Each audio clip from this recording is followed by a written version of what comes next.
천지의 창조주를 믿습니다. 나는 그의 유일하신 아들 우리 주 예수 그리스도를 믿습니다. 그는 성령으로 잉태되어 동정녀 마리아에게 나시고 본디오 빌라도에게 고난을 받아 십자가에 못 박혀 죽으시고 장사된 지 사흘 만에 죽은 자 가운데서 다시 살아나셨으며 하늘에 오르시어 전능하신 아버지 하나님 우편에 앉아 계시다가 거기로부터 살아있는 자와 죽은 자를 심판하러 오십니다. 나는 성령을 믿으며 거룩한 공교회와 성도의 교제와 죄를 용서받는 것과 몸의 부활과 영생을 믿습니다. 아멘. 성경 말씀은 욥기서 1장 1절부터 8절입니다. 욥기서 1장 1절부터 8절까지입니다.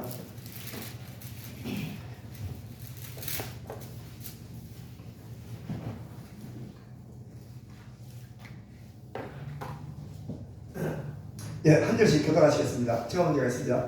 우스 땅에 욥이라 불리는 사람이 있는데 그 사람은 온전하고 정직하여 하나님을 경외하며 악에서 떠난 자들아. 그의 아들 욥과 딸셋이 일어나니라.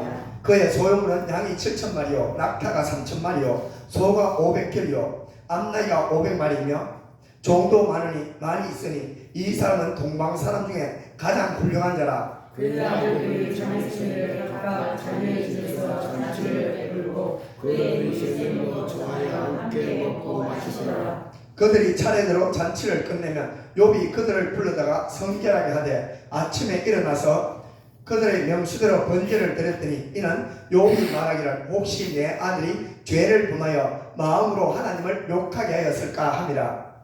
욥이 행위가 항상 이라더라. 하루는 하나님 아들을 위해서 여호와 앞에 섰고 사탄도 그들 가운데서 옮기라. 여호와께서 사단에게 이르시되 내가 어디서 왔느냐. 사단이 여호와께 대답하여 이르되 땅을 두루돌아 여기저기 다녀왔나이다. 여호와께서 사탄에게 이르시되 너희가 내 종을 이스라엘을 당합니다. 그와 같이 온전하고 정직하여 하나님을 경외하며 악에서 떠나는 세상에 행하노라. 아멘.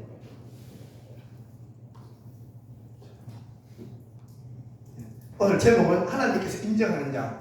하나님께서 인정받으면 좋겠다는 거죠. 하나님이 도대체 누구를 인정할까? 신구약 성경 중에서 딱 하나님께서 대놓고 인정한 사람, 자랑한 사람은 욥입니다. 누구한테 자랑했냐고요? 하나님의 천상에 앉아서 그 많은 천사들과 사단에 있는 무리에서 누구한테? 사단한테 자랑합니다. 야, 봤어? 욥 같은 사람 진짜 대단한 사람이야. 이 정도로 이렇게 칭찬한 욥을 받은 사람이 신구약 성경을 통해서 욥밖에 없습니다. 그런데 욥이 어떻게 하나님을 이렇게 인정받을 수 있을까? 답을 찾아야 되겠죠. 그런데 사단 때문에 나와서 우리 욥에 대한 시험도 잘 알죠.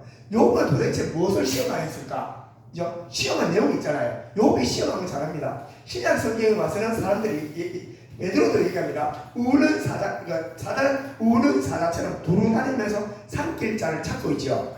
사단의 역할은 무엇일까요? 사단의 역할은 딱 하나입니다. 하나님의 예배를 방해하는 행위입니다. 왜 그러냐면요, 하나님께서 우리가 이 땅에 천지를 창조하시고 아담과 하와를 창조하셨지요. 창조하신 이유는 딱 하나입니다. 하나님께서 이사야 43장에 가보면 그들을 나를 찬양하게 만들었다라고 말합니다. 그들을 나를 찬양하게 만들었다. 예배자로 세웠단 말이죠. 창세기 1장 28절에 가면 또 하나님께서 말씀합니다. 생육 번성 쭉쭉쭉 한 다음에 내가 너에게 복을 줄 것이라 말하죠. 그 복이 무엇이냐면 우리가 알다시피 바라크라고 해서 찬양하다 경배하다 무릎 꿇다 말하는 것이 내가 너희들을 만든 이유는 딱 하나야. 나를 찬양하여 예배자로 세워서. 하나님께서 왜 예배자로 세웠을까?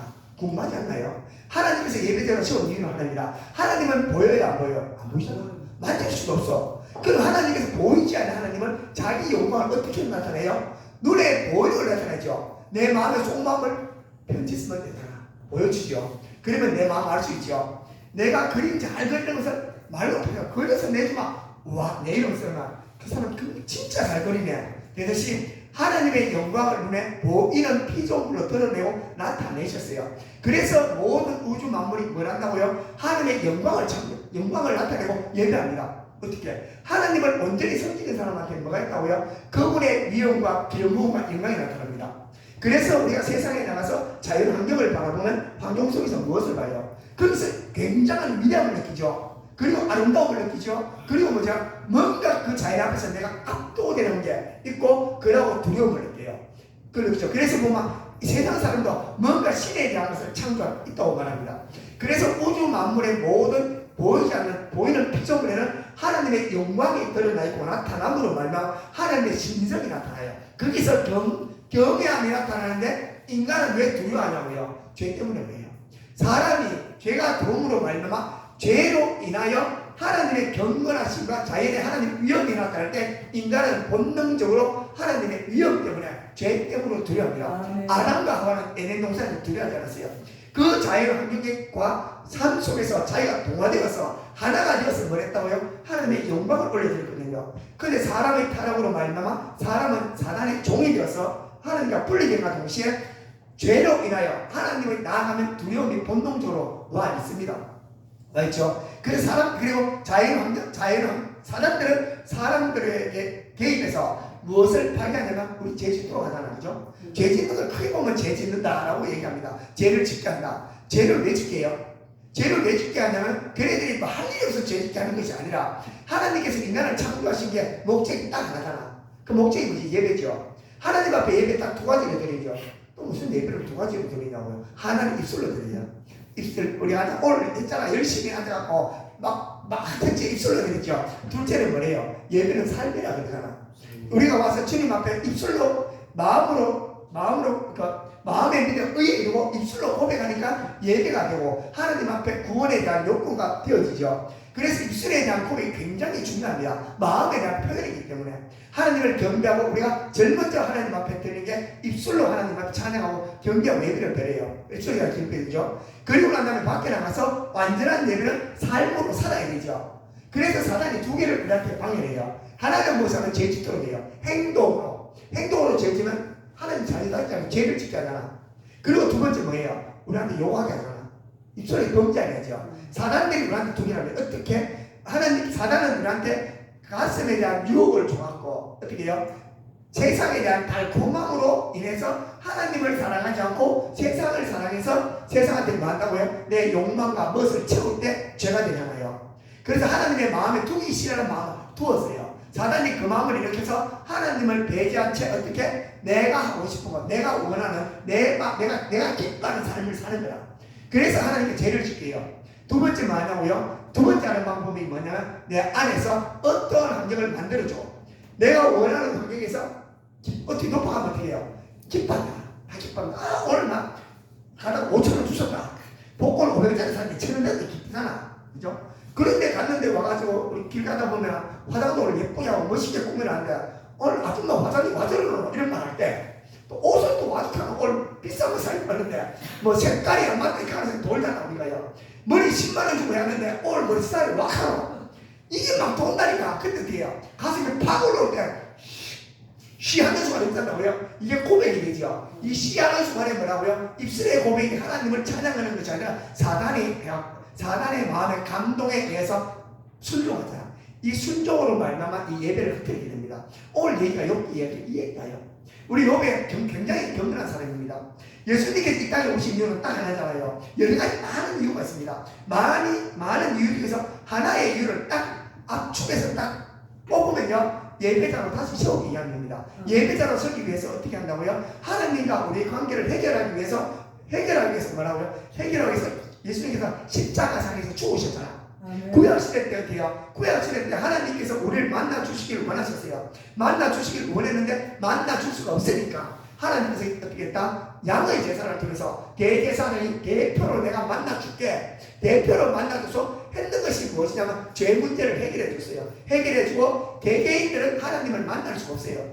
단지 이스라엘 백성들 속에서 하나님께서 은혜로 사사를 세울 때 그리고 사자들을 보내서 천사를 보내서 만나주고 대리적인 만남이 있었죠. 만났습니다. 그 구약시대는 대리적인 만남인데 하나님께서는 그걸로 만족할 수 없어요. 내가 원하는 건 직접 만나서 직접 대화하고 그들의 예배를 개개인으로 같이 받기를 원하셨어요. 구약 예배는 대표성에 대한 예배, 공동체 예배가 되어서 그렇게 받으셨고 하나님께서 이게 눈이 양이 안 차는 거라. 이거는 안 돼. 이게 약해 뭔가. 그리고 내가 원하는 대로 되지 않아. 내가 원하는 것은 통해서 만나는 것이 아니라 개인으로 직접 만나서 대화하고 그들의 삶을 1대1로 만나서 나는 교제하기를 원하시는 삶이 하나님의 마음이었어요. 그것을 이루기 위해서 이 땅에 예수님께서 오셨지요. 그 문제를 해결하기 위해서 예수님이 이 땅에 오셔서 해결해야 될 문제가 죄 문제를 해결해야 되잖아요. 우리가 하나님 앞에 가려면 하나님이 얼마든지 받아줄 수 있어요. 그러나 뭐가 문제냐면 내가 죄 때문에, 죄는 지어도 무조건 죽습니다. 하나님의 법이래. 절대 법칙. 죄를 지으면 100% 죽어야 되기 때문에 이 죄 문제를 하기 위해서 주님께서 대신 우리를 위해서 십자가 지시고 죽으심으로 말미암아 예수 오늘 믿으면 자네 삼아줄게. 양의 머리에 손 얹어서 네 죄 고백하면 양 죽을 때 네 죄 없다고 해줄게. 하나님의 법이 그 법입니다. 김정은이가 법이잖아, 북한에는. 그러듯이 하나님의 법이 절대 법이듯이 하나님께서 제정하신 법은 하나님께서 그렇게 하신다면 하시는 것입니다. 그래서 구약시대 때 그렇게 했고 신약시대 때는 예수 그리스도를 믿으면 내가 죄 없다 얘기해 줄게 라고 말씀하셨습니다. 그래서 예수님께서 이 땅에 오셔서 화목제물이 되어 주셔서 하나님의 관계를 회복시켜 주시고 예수님이 십자가의 죽음으로 말미암아 우리의 죄를 십자가에서 깨끗하게 해 주셨습니다. 그래서 우리는 하나님 앞에 언제든지 나아갈 수 있죠. 그래서 예수님께서 요한복음에 말씀하시기를 내가 이 세상에 오서 내 예배자를 찾으러 왔다라고 말해요. 왔고 내가 신령과 진정을 하는 예배. 구약 예배는 어떤 예배죠? 형식이죠. 몸만 가면 됩니다. 마음을 집에 놔두고 마음을 생각을 딴 데 놔두고 그냥 몸만 가서 양의 손에 머리를 갖고 가가 형식과 절체 하고 집에 오면 돼요. 그게 구약 예배죠. 구약 예배고 신약 예배 때는 어떻습니까? 신약 예배는 생각 몸만 가면 안 돼. 마음이 같이 가야 돼. 내가 네 마음을 안다. 네 마음으로 내가 있다. 세상가 있잖아요. 내가 예배 시간에 세상가 있는데 이 마음을 누가 끄잡아 당겨요. 성령께서 끄잡아 당겨갖고 어떻게 이게 안 추잖아요. 그래서 와가지고 어떻게 끄잡아 당긴다고? 내 안에 예수님을 만나고 싶은 마음, 예배 드리고 싶은 마음, 아버지 은혜를 사모은 마음을 주시니까 어때요? 와가 있고 또 예배 시간에 앉아갖고 쳐다보다가 생각이 딴 데가 뭐 정신이 번쩍 들죠. 예수님께서 부수신 거예요. 성령께서. 그래서 성령께서 내 안에서 신령과 진정으로 예배를 드리게 하길 원하십니다. 하나님께서 왜 예배를 드리게 할까요? 이유는 합니다. 하나님께서 예배를 드리게 하신 이유는요, 우리를 위한 것입니다. 하나님의 자신을 위해서 예배를 만들지 않으셨어요. 하나님께서 하나님의 전상에 대한 예배, 하늘의 전상에 대한 예배는요, 천사들이 죄 없고 흠없기 때문에 하나님 앞에 드려지는 예배는 이루 말할 수가 없어요. 그들이 천사들이 하는 찬양과 경배, 주님 앞에 드려지는 예배는요, 맑고 수수 깨끗합니다. 깨끗한 예배고 그 천사들이 예배를 통해서 하나님의 영광이 뿜어져 나가니까 천사들이 하나님의 영광을 받고 어떻게 해요? 그 영광으로 기쁨을 즐거워하죠. 그 영광이 도화돼서 나오는데 우리가 천사 볼 때 뒤로 나가빠져 나가잖아. 왜? 그의 영광이 뿜어져 나오고 그의 은혜를 받고 나오는 은혜가 내가 볼 때 천사를 보니까 사도리아도 밤모습에서 엎드리고 수많은 사람이 그 천사의 영광을 엎드립니다. 그렇죠? 하나님께서 우리를 지으실 때 하나님의 은혜를 먹고 자라도록 만들어 놓으셨어요. 그 은혜가 무엇이냐고요? 사랑이잖아. 모든 사람이 어디에 병들었냐면 사랑이 배고파요. 사랑 받고 싶어 그래요. 사랑 받고 싶어서 하죠. 그래서 우리가 사랑을 너무 받고 싶은 건데요. 사람한테 사랑받으라 하잖아. 사람한테 사랑은 짝퉁 사랑이라서 아무리 받아도 만족함이 없어. 아무리 나를 사랑해줘도 뭔가 5% 모질해. 그래서 남자들이 바람을 피우는 거예요. 이 남자 안 돼, 저 남자 안 돼. 여자도 마찬가지 바꾸는 모양이라요. 또 위에 직장 상사한테 잘 빌려고 사랑을 받아봤는데 좀 안 되는 것 같아. 왜냐하면 사람에 대한 사랑을 받아서 내 안에 채워졌을 때 내 영혼에 기쁨을 주지 못해요. 우리는 어디에요? 하나님의 사랑을 받아야 되죠. 어떻게 받느냐고요? 은혜 받잖아. 여기 오니까 그냥 마음이 누구누구해지잖아. 그냥요. 기도하고 찬양하게 먹고 왔잖아. 뜨거워지잖아.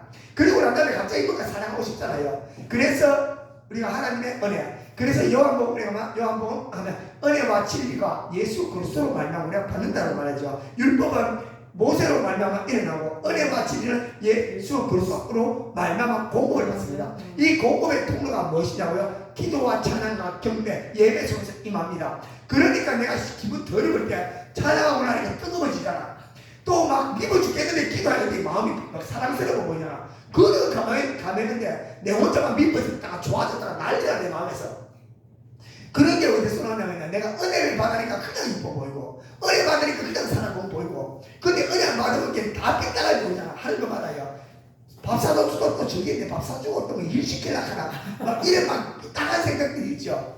이것이 뭐냐면 내 안에 마음이죠. 은혜를 받았을 때 우리 마음은 내 안에 제일 먼저 은혜 받는 사람이 내 배가 부르듯이 기쁨과 평강이 충만하고 여기서 에너지를 공급받으면 어때죠? 사람을 지날 수 있는 힘이 공급이 됩니다. 그래서 예배를 하나님께서 우리 예배를 지으셨고 우리 예배를 불러주셨고 우리 예배자로 세워주셨습니다. 세워주셨고 이것을 가장 싫어하는 게 뭐냐면 사단이에요.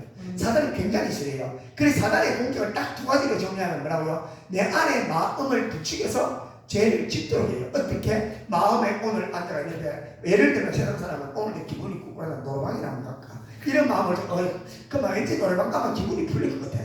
그래서 노래방 가서 노래하면 한잔 틀려야지. 그래서 계속 이 길로 가요. 그렇게 나타나죠. 그리고 난 다음에 내 안에 이런 감정을 내 안에 감정을 줘가지고 어떤 행동을 해요. 유튜브 텔레비 홈쇼핑 보다 보면 앉아갖고 옷에 뭐 약 충전 많이 하잖아요. 50대 넘어가면 약이 달리 보이마. 왠지 저거 먹으면 낯설 것 같아. 예, 기도하는 것보다 약사 먹으면 더 빨리 몸이 쪼개질 것 같아. 그래가 그거 보면요, 기도 안 하고 약으로 해결하려고 하는 마음들. 이런 마음을 좋아 약을 산다든가 약봉지만 한 글자는데요. 그렇듯이 내 안에서 어떠한 유혹을 통해서 세상을 바라보고 세상의 소망을 두고 세상에 대한 기대를 두고 세상을 바라보도록 하고 그리고 내 안에 필요하지 않는 것 있죠. 필요하지 않는 것을 자꾸 사게 만들어요. 그래서 죄를 짓자고요. 큰 죄가 아니라 두드려 패는 그게가 아니라 뭐한다? 한마디로 세상 사랑하기예요. 사단은 세상 사랑에 대해서 세상 사랑에 대한 표현이 뭐라고요? 사는 거예요. 사랑을 걸치고 있고요. 필요 이상으로. 그리고 하나님만 안 보게 하는 거예요. 걔네들이.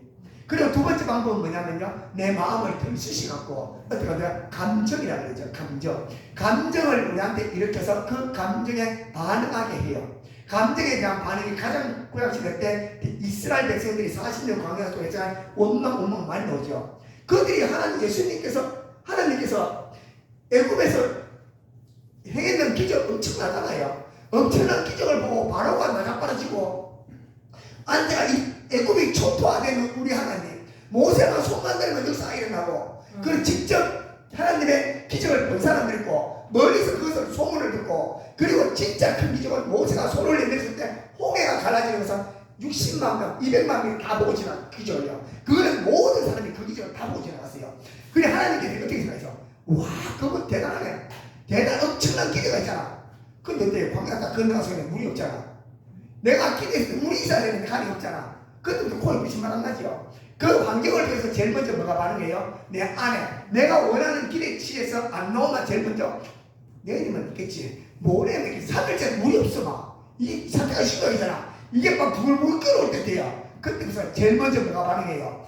이 얼굴이 약간 돌아가면서 입에서 바람이 나오면서 히 나오면 가작하면서요. 그래서 사단들은 뭐 한다고요? 아까 얘기했듯이 우리 입술로 하나님을 경배하잖아요. 입술로 찬양하죠. 그 입술로 뭐 낸다고요? 사단을 경배해요. 근데 원망하는 게 또 이게 뭐가 또 원망하는 게 도대체 왜 이게 그게 되냐고요? 성경 욥기에서 보면은 욥기서 1장에 보면요. 이게 어떻게 되냐면 이거 원문에 가보면요.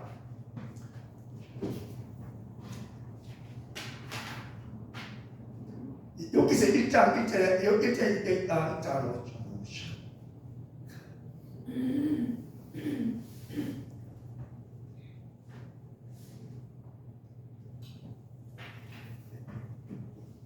욥기서 1장 5절에요. 1장 5절에 보면 1장 5절에 보면 여기서 보면 1장 5절에 제일 먼저 나오는 게 1장 그들이 차례대로 잔치를 끝내면 욥이 그들에게 불러다가 성결케 하되 아침에 일어나 그들의 명수대로 번제를 드렸더니 이 욥이 말하기를 혹시 내 아들이 죄를 범하여 마음으로 하나님을 욕되게 하였을까 함이라 욥의 행위가 이라니라.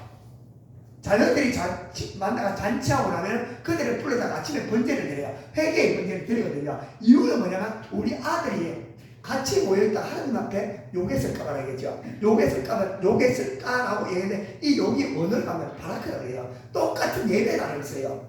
똑같은 예배가 창세기 1장 28절에 하나님 앞에 복되게 한다는 단어와 여기 욕하고 똑같은 단어였어요. 다시 말하면 욕이라는 단어가 사단한테 가면요.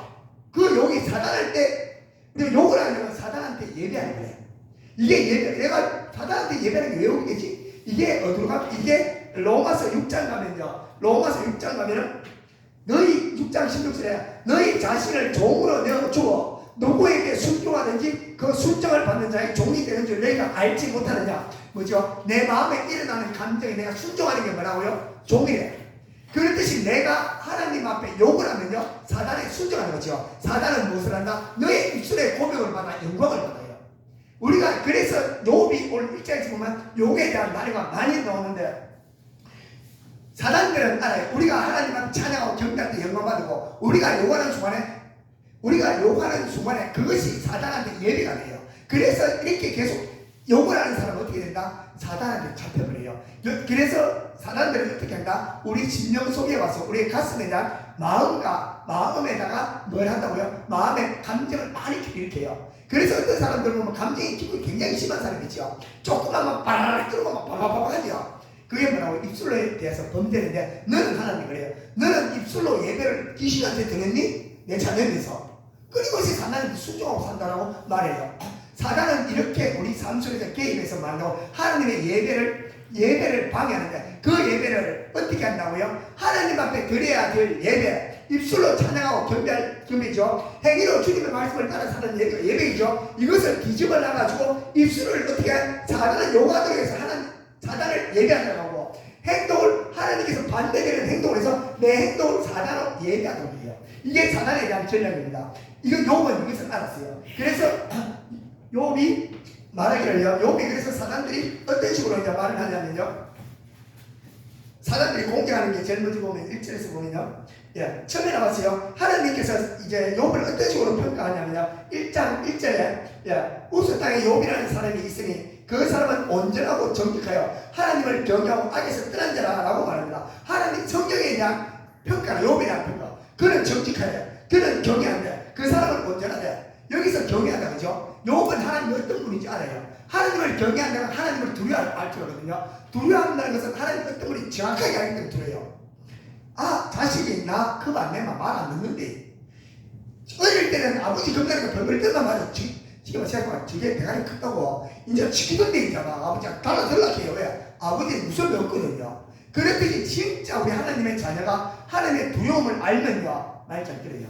그래서 많은 사람들이 우리가 영적인 성장들이 하나님 앞에 거침없이 죄짓는 것이 왜 그러냐면 영혼이 그래서 그래요. 3살 4살 아버지 없나는 줄 몰라. 그냥 대가리 치밀고 아버지 머리 끝이 자꾸 때리잖아. 어려서 그래요. 물론 크면은 가능성이 있겠지만 그게 전부가 아니라는 거. 그렇게 살면 하나님 앞에 올라가서 아무것도 없어요. 구원을 받을지 모르겠지만. 그래서 우리가 하나님께서 욥 같은 경우는 하나님의 경외하며 하나님의 두려워할 줄 알겠거든요. 하나님의 두려워하고 존재의 삶, 그분을 의식하고 살아가는 것 같아요. 정직할 수밖에 없잖아. 내가 정직하게 살아갈 수 없고 그리고 온전하다 그러니까 하나님 보시면 깨끗하다. 이게 성경적인 평가고 하나님께서도 똑같이 평가해요. 하나님께서 1장 8절에 보면 여호와께서 사단에게 이르시되 8절에 내가 내 종을 욥을 주의 보았느냐 그와 같이 온전하고 바르다는 것이요. 온전하고 정직하여 하나님을 경외하며 악에서 떠난 자가 없다고 해요. 하나님께서 욥에 대한 정확한 평가를 이렇게 평가하세요. 이게 뭐라고요? 욥이 하나님의 존재의 삶을 살고 예배자의 삶을 살았거든요. 욥이 가장 중요시 여겼던 게 무엇이냐면 가장 중요시 여기고 가장 신경 썼던 것이 무엇이냐면요. 사단이 무엇을 공격하냐면요. 1절부터 보면요. 제일 먼저 나타나는 사단이 공격할 때 무엇을 부추기냐면요. 자, 그 소유가 뭐 양이 7,000마리가 쭉쭉쭉 나오죠. 그래 아들도 자기 생일 있고 그리고 그들이 잔치를 끝나면 나오고 그리고 이제 사단이 시험을 합니다. 제일 먼저 사단에게 시험하는 내용이 뭐냐면요. 이제 13절부터 하루는 욥의 자녀들이 그 마다들이 집에서 음식을 먹으며 포도주를 마실 때 사환이 욥에게 와서 이르되 소는 밭을 걸고 나귀는 그 곁에서 풀을 먹는데 스바 사람이 갑자기 일러 그것을 빼앗고 칼로 죽였죠. 누가 죽였어요? 사환이 다 죽고 소가 다 죽었대요. 그러면 욥이 어때요? 제일 가장 내가 가진 것 중에 가장 낮은 거잖아. 사환 죽으면 나하고 내 자식 아니잖아. 사환 죽고 소가 죽었대. 그럴 때 욥의 마음이 어떻겠어요? 할렐루야 그랬겠어요. 가슴이 철렁 내려앉았겠죠. 뭔가 화가 왔겠죠. 욥은 침묵이에요. 아무 말도 하지 않아요. 그래서 욥은 축하죠. 그리고 이제 강도가 조금 더 세대요. 그리고 15절에 스바 사람이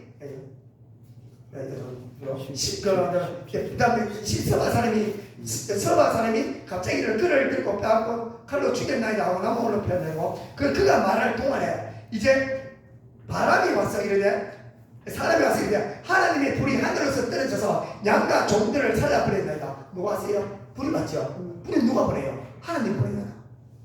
욥이 기도를 촉복하는 거야. 내가 그렇게 경외하는 하나님이 불이 내가 내가 다 죽었어요. 욥이 신령이 되겠어요. 그럴 때 욥이 하나님께서 불이 내렸으니까 이거는 내가 속이는 신이 그랬다고 하는데 욥에 대한 마음은 어떻게 했어요? 그것도 침묵이에요. 반응하지 않아요. 예. 사단들이 계속 욥에 대한 마음을 흔들거든요. 그리고 난 다음에 17절에도 갈대아 사람이 나타나서 들에 낙타에 달려들어 그것을 빼앗으며 칼로 종들을 죽였나이다. 나만 홀로 남았다라고 말하죠. 이제 모든 가족들이 많이 죽었습니다. 욥을 가만히 있습니다. 이제 뭐가 남았죠? 자녀들 남았죠. 자녀들이 남았는데 자녀들이 누가냐? 바람이 와서 이것을 건물을 치면서 자녀들이 다 죽어요. 누가 그랬어요? 바람이 하늘에서 오잖아. 이럴 때 욥은 아무 말도 하잖아요. 욥이 아무 말도 하지 않죠. 그리고 욥이 일어나서 뭐냐면 20절에 욥이 일어나 그릇을 찢고 머리털을 밀고 땅에 엎드려 예배합니다. 이 예배는 뭐냐면 엎드린대요. 그때 와서 엎드리는데 속이 얼마나 상해서 무슨 얘기를 하냐면요. 뭔가 말을 하고 싶잖아. 그래서 어금니 깨물면서 눈물 흘리면서 할 수 있지요. 그래서 교훈이 뭐냐면 모태에서 내가 알몸으로 나왔어요. 내가 과거로 내가 알몸으로 나왔으니까 알몸으로 나왔으니까 또한 알몸이 그리로 돌아갈지라 주시기도 여호와시오 그 드시기도 여호와시리다. 여호와 이름을 찬송을 받으시리다. 이거는 하나님에 대한 고백이기 때문에 자기 자신 내 영혼에 대한 위로의 말이에요. 우리가 뭔가 잃어버리면 하잖아. 하나님이 줬으니까 그래 가져가시면 하나님이 내 영혼을 스스로 위로하는 이 마음. 그래서 욥은 말하고 입술은 범죄하다는 입술을 굳게 나무래요. 이게 욥의 신앙생활의 삶이었어요. 그래서 여기서 22절에 보면요, 이 모든 일에 욥이 범죄치 하려고 하나님을 향하여 원망하지 아니하더란 말이에요. 사단들은 뭐랄까? 원망하도록 만들거든요. 근데 욥은 입을 다뭅니다. 근데 욥이 이제 가만히 있자. 욥이 이런 상태에서 또 하나님께 칭찬하잖아요. 그리고 3절에 보면 여호와께서 사단에게 이르시되 내 종을 욥을 주하여 보았느냐. 2절 3절에 그와 같이 온전하고 정직하여 하나님을 경외하며, 여기서 하나님을 경외하는 거죠. 하나님의 존재의식, 그분께서 나의 주관의식, 그가 나의 모든 것이고 나는 피조물이라. 이 개념이 정확했어요. 내가 하나님은 어떤 존재, 내가 모든 거 가지고서 오늘 주면 가지고 내일 뺏어가면 다 잃어버릴 수 있는 이 마음, 철저하게 종에 대한 개념과 중심은 머리에 각인이 있어요. 그래서 자기가 만다고요. 이거 모든 것을 받아들일 수 있었거든요.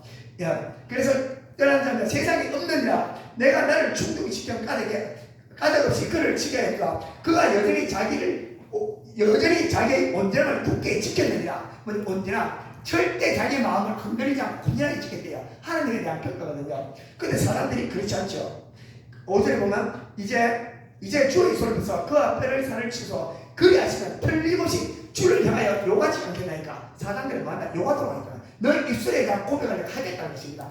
행동으로 하자고. 사람이 행동보다 뭐가 앞선다? 말이 먼저 나옵니다. 왜냐면 가장 먼저 감정에 가장 먼저 반응하는 거는 말이라요. 열받으면 소리가 빵 나오거든요. 그래 짜증 입에서 먹으면 빵 터지고.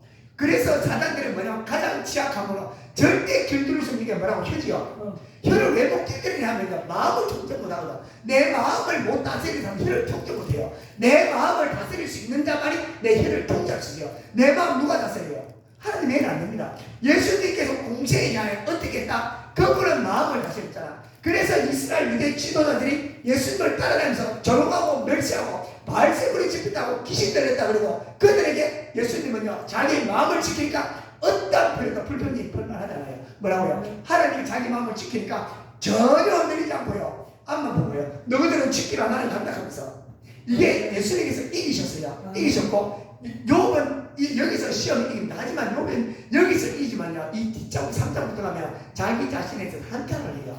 이게 뭐냐면 욥에 대한 한계입니다. 하지만 왜 욥을 그렇게 위대한 자로 세우냐면 하나님께서 욥을 알았어요. 욥이 그가 3장부터 지나가면 자기 자신에서 왜 태어났을까 이러고 되고 막 하나님만 좀 이렇게 한매하거든요. 이게 욥이 선하다고 말해서 하지만 그가 막 하나님을 경외했잖아요. 자기 남들은 최선을 다해서 책임을 졌잖아. 내가 최선을 다해 주님한테 붙들려고 노력했잖아요. 이걸 보셨어요. 하나님의 뭘 보나 우리 중심을 보시잖아요. 우리가 아무리 선해도 선할 수는 없어. 하지만 너희들이 나를 경외한다, 나를 의식하고 나를 바라보고 살려고 발버둥 치는 모습에 기름 부시고 붙들어 주신다고요. 하나님께서 아시거든요. 사람들이 그렇게 시험합니다. 시험하면서 그렇죠? 그래서 실제로 보면 사단이 이제 그 발바닥 붙으니까 종기가 나오게 합니다. 그 종기라는 모습에서 나왔을 때 아내가 무슨 말을 하냐면요. 아내가 그에게 이제 당신도 그래도 나와 그의 온전함을 굳게 지키겠느냐. 하나님을 욕하고 죽으라 그래요. 근데 이제 욥이 또 얘기하죠. 그가 이제 내 말이 어리석은 여자의 말과 같도다 라고 말합니다. 여기서 말하면 네 말하는 네 잘못됐다 안 그래. 어리석은 여자하고 말하고 똑같네. 그런 말 하지 말라고 얘기해요. 이 욥의 지혜죠. 니 화하게 전화마. 그렇게 하면 정지하는 거지만 어리석은 여자의 말하고 똑같은 말 하네 라고 얘기해. 그렇게 욥이 아주 지혜롭게 말합니다. 그리고 난 다음에 욥이 우리가 하나님께 복을 받았으며 화도 받지 않겠느냐고 이 모든 일에 욥이 입술로 범죄치 아니한다고 말하죠. 그렇습니다. 그런데 사단들은 우리한테 무엇을 한다고요? 사단들은 우리 속에서 삶 속에서 개입해서 하나님의 예배를 철저하게 방해해요.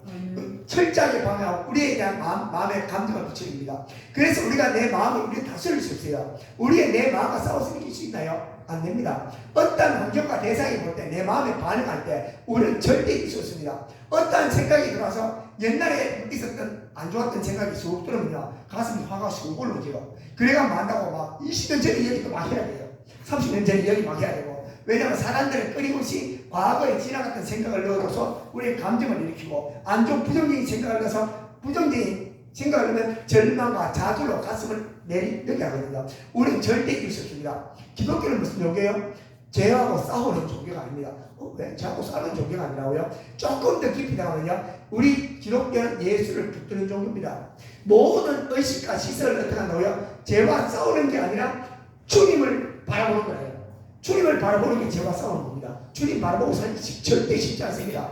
내가 저는 주님을 의식하고 주님을 우리가 믿는다라고 말하죠. 주님을 믿는 것이 주의 일이라고 해요. 주님을 믿는 게 입술만이 아니라 그분을 바라보고 그분의 존재의 의식을 하고 그분을 의식하고 시시때때로 주님을 바라보고 이 사람이 실제 엄청나게 어려워요. 해봐요. 오히려 내 안에 욕망을 제거하고 내 안에 욕망과 싸우는 게 오히려 더 쉬울 수도 있어요. 하지만 저희요.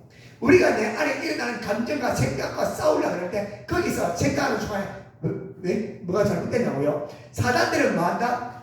하나님만 안 보게 하는데 하나님만 의식 안 하게 하는데 이게 사단의 전략입니다. 쟤하고 싸우면 이거하고 싸우다 보면 예수님 어디가 저자 뒤에 있니?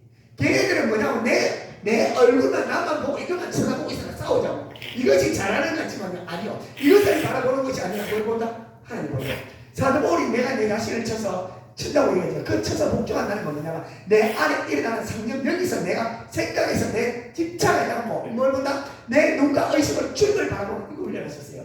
그러기 위해서 사도 바울이 뭐 했다고요? 쉬지 말고 기도했죠. 어떻게? 하나님 내가 눈 깜짝하세요. 내 생각이 딴 데가 있습니다. 얼마 전까지 내가 집회하고 오는데 이쁜 여자가 나 유혹했는데 내 마음이 끌렸습니다. 내 마음이 그쪽으로 가 있는 거라. 그러다 보니 사도 바울이 정신을 차려야지. 주님 도와주시옵소서. 내가 이 젊은 아니 육신에 대한 충격도 있습니다. 아무리 도와주셔도 주님만 바라보겠습니다. 또 집회만 하는데 와갖고 얘기해요. 야 사도 바울, 야 너시 누구야? 네 재난을 보고 누가 근거를 대봐. 근거 어디도 없지. 성경도 없었는데 자기가 깨달은 성격이 없었거든요. 사도 바울이 십자가의 비밀, 예수님의 십자가의 죽으신 대속 사건이 성경에 전혀 기록되지 않는 상태에서 사도 바울은 그것을 계시로 받아서 전하는데 야 사도 바울 그 근거 어디 있어? 없지. 자기가 근거인데. 그럴 때 얘기할 때 와갖고 수많은 사람이 사도 바울이 복음을 전할 때 아니라고 듣었을 때 사도 바울이 마음이 어땠을까요? 자기 안에 확실히 있지만 내 안에서 때로는 속도 상하고 마음 상할 때 그 마음 상할 때 그 마음이 어떻게 된다는 거죠. 그럴 때 사도 바울이 얘기했잖아요. 그 마음이 뺏겨가 있을 때 아이고 이거 뺏겨갔구나. 나는 하나님만 생각해야지. 저는 지금 집에대로 생각하고 나는 내대로 간다 하면서 듣고 안 듣고 나오고 상관없다고 이런 식으로 사도 바울은 자기 자신과의 처절한 싸움에서 일어났어요. 사도 바울이 지난번 우리는 지금 성경이라고 인정하지만요 그 당시 사도 바울이 예수님 돌아가시고 전한 사도 바울에 대한 복음은요 예수 안에 있는 사람들은 어느 정도 공식적으로 인정했지만 그것들을 다른 타인 믿지 않는 사람이 십자가의 도에 대해서 구속에 대한 예수의 피에 대해서 얘기하면요 아무도 안 믿었어요. 그리고 얘기하잖아요. 이스라엘 백성들은 유대의 지도자들은 구약 제사가 있는데 왜 예수가 와야 되냐고 깨닫게 해주지 않으면 이해 안 되는 부분입니다. 그들은 태어날 때부터 뼈 깊이까지 벌써 율법의 내용 전체를 갖다가 고수처럼 다 있었거든요. 그런 상태에서 양에 대한 제사로 완전히 저들어 있는 사람이 예수의 피가 와서 너 속죄된다고? 나는 양의 제사를 드렸는데 뭐가 잘못됐어? 저가 잘못됐다고. 그게 왜냐? 성경에 조명하신 것은 안 되거든요. 그런데 그렇게 얘기할 때 수많은 사람이 사도 바울에게 돌을 던지고 아니라고 얘기했을 때 사도 바울의 심정이 다 녹아내렸을 것 같아요. 그 사단은 그렇게 사람의 심정을 녹아내릴 때 사도 바울은 누구하고 싸워요? 내 안에 복음을 받다고 변론하는 것이 아니라 주님 내 안에 복음을 전하고 내가 이 내 안에 일어나는 감정에서 내가 요동치지 않겠습니다. 내 안에 복음에 대한 정도가 있고 나는 주님은 오늘도 바라봅니다. 나는 복음을 뿌렸고 나고 안 나고 나고 생각한다고 나는 앞만 보고 갑니다. 주여 내 마음의 기쁨과 평강을 일치하게 해주시고 복음에 대한 확신이 오게 해주시옵소서. 이렇게 걸어갔어요. 이게 사도 바울의 신앙관이거든요. 그래서 기독교는 뭐라고? 예수님께서 이미 다 이겨놓으셨어요. 십자가 지시기 전에 무엇을 이겨놓았다고요? 그분께서 십자가 지시기 전에 사람들이 예수님의 끊임없이 본성을 잡겠다. 죽는 그 순간까지 강도에 변해서 나도 살려보라고 요겠지요. 예수님은 흔들리지 않았어요. 그 감정에 전혀 흔들리지 않고 반응하지 않으셨죠. 안 하셨죠. 그런데 이미 다 이겨놓으셨습니다. 그리고 십자가에서 죽으심으로 말미암아 사단 왕의 권세를 다 멸하셨고 우리 구원사를 이루어 놓으셨기 때문에 우리는 뭐 해야 된다고요? 이제 와서 욥은 자기 자신을 완전히 다 정리하지 못했어요. 하지만 우리는 됩니다. 왜냐하면 내 안에 성령께서 계시거든요. 성령께서 계시기 때문에 성령께서 예배자로 이끌어 가실 겁니다. 이끌어가고 내 안에 성령이 있음을 알고 사단 마귀를 못한다고요? 예배를 끊임없이 방해합니다. 왜 예배를 방해하냐면 예배를 방해하고 예배 드리지 못하게 하면 뭐가 되냐면 은혜가 끊어지면요. 은혜가 끊어지는 순간에 은혜가 끊어지면 하나님 은혜를 공부받지 못하죠. 그러면 사단이 우리 합법적으로 마음을 잡아가잖아. 이것이 끝나는 것이 아니라 이렇게 우리가 하나님의 예배와 은혜가 끊어지면 저 천국에 올라가 상급이 없어요. 왜 그러냐면요. 천국에 올라가서는 뭐예요? 하나님께서 원하시는 것은 성령의 인도하심을 받고 성령의 감동 감화를 받고 내가 동행함으로 말미암아 성령의 열매가 자연스럽게 맺어지잖아. 은혜 받고 나니 내가 찾게 되니까 남편 사랑할 수 있고 내가 마음이 부드러워졌으니까 다른 사람을 긍휼히 볼 수 있고 그래서 사랑이 되어져야 지대로 사랑이 지대로 되어지고 내가 품성과 인격이 바뀌어지거든요. 그러면 어떻게 돼요? 그렇게 되어질 때 하나님께서 뭘 준다? 하나님께서 욥에게 뭐 줬어요? 와, 소 다 엄청나게 맞아 땅하고 그러면 우리한테 뭐 줘요? 우리한테 주시는 하나님의 나라를 줍니다. 이 구약 시대 때 하나님을 잘 섬기고 예배자로 잘 살았더니만 구약에는 뭘 준다면 땅을 주었고 그리고 부와 명예 권력을 다 줬어요. 우리는 뭘 줍니까? 우리도 똑같이 줍니다. 우리한테 뭘 준다고? 하나님의 나라를 주죠. 하나님의 나라가 은혜 받고 입술로 찬양하고 내 본성을 거부하고 살았더니만 내 안에 기쁨과 평강이 왔어. 옛날에 내 마음이 쑥대 받쳤는데 짜증에 꽉 잡혀있었는데 어느 순간에 야, 착해지는 것 같아. 신랑은 똑같은데 이뻐 보여? 아, 세상이 아름다워 보여? 아, 내 마음이 왜 이렇게 편하지? 이래도 편해도 되는 거야? 이게 뭐죠? 하나님의 나라가 확정되어졌습니다. 그리고 뭐죠? 야, 김치사 네 옆에 가니까 내가 말을 잘 못하겠다. 네 옛날에는 그냥 말을 했는데 갑자기 네 옆에 가니까 자꾸 내가 또 이래 막 달라 보이는데 뭐라고요? 하나님의 성령이 나라가 임하면요 그 사람은 하나님의 경배나 두려움과 임재가 있어요. 그 사람 앞에는 가가 뭐가 있다고요? 와가지고 막 뭔가 내 영혼이 느껴 뭔가 좀 있는 것 같아. 나하고 틀린 것 같아. 그러고 가면 착해져. 왠지 저 사람 보고 밥을 내가 사야 될 것 같아. 예, 잘해주고 싶고 근데 가까이 하기는 두려운데 또 가까이 하고 싶어. 이게 하나님의 위험과 권능이거든요. 권세가 와요. 하나님의 권세가 오죠. 하나님께서 그리고 내 안에 하나님 나라를 주시죠. 그리고 하나님께서 늘 충만함을 주십니다. 구약시대 때 눈에 보이는 걸 주셨고 신약시대 때는 뭘 준다고요? 내가 중심 핵으로 말미암아 나를 통하여 은혜의 통로로 사용하셔요. 그래서 하나님께서 이걸 주기를 우리한테 원하시거든요. 그래서 하나는 이것을 알기 때문에 여기서 하나님의 영광과 임재와 하나님의 권능과 능력을 누리고 살고 저 하늘나라 가서 이렇게 살아서 이렇게 돼요. 내가 하나님의 나라를 경험한 만큼 저 하나님의 땅을 주신단 말이에요. 하나님의 기업을 준다고요. 하나님의 기업이 뭐냐면 하나님의 기업. 하나님의 기업을 주고 하나님 나라에 주시는 거나 우리가 가보면 천국에 다스리는 자, 천국에 가면 다스리는 자도 있고 멸류관 주는 자도 있고 상 받는 자도 많아요. 반대로 못 받는 사람도 많겠죠. 멸류관 없는 사람도 있고 또 그리고 와갖고 계시록에 18장 가보면 하나님께서 우리에게 세마포 옷을 준비하는 걸 하죠. 오른 행실. 어떤 사람은 와가지고 보니까 몸빼기처럼 있고 어떤 사람은 드레스인데 아무것도 없고 어떤 사람은 옷을 수백 개 박혔을 수도 있죠. 그게 뭐냐면 성령과 동행하는 사람들이 나타난 옷으로 나타나요. 천국 가면 누가 나타난다? 옷으로 우리 드레스 쉽게 말하면 그걸 나타납니다. 그래서 천국 가면 옷이 다 달라요. 옷이 다르고 살아가는 그룹도 다르고 가면 쉽게 설명하면 경상북도는 다 잘 살아. 그래 보니까 노란 치마에 빨간 저고리 입고 집이 다 3층집이야. 전라도 보니까 보니까 옷에 다 금이 박혔더라. 금이 박혔고 그리고 난 다음에 집이 5층짜리 있더라. 그런 식으로 그룹별로 사는 그룹별이에요. 그래서 그룹별로 사는데 여기서 살아는 영적인 상태에 따라 가지고 거기서 그룹별로 모여 살아요. 그래서 사도벌이 뭐라고요? 여기서 거기 가니까 해, 달, 영광이 다 다르고 얘기죠. 그래 그 영광이 같은 영체끼리 모여서 그룹별로 살아갑니다. 이쪽에서 보면 저쪽 보면 달라요.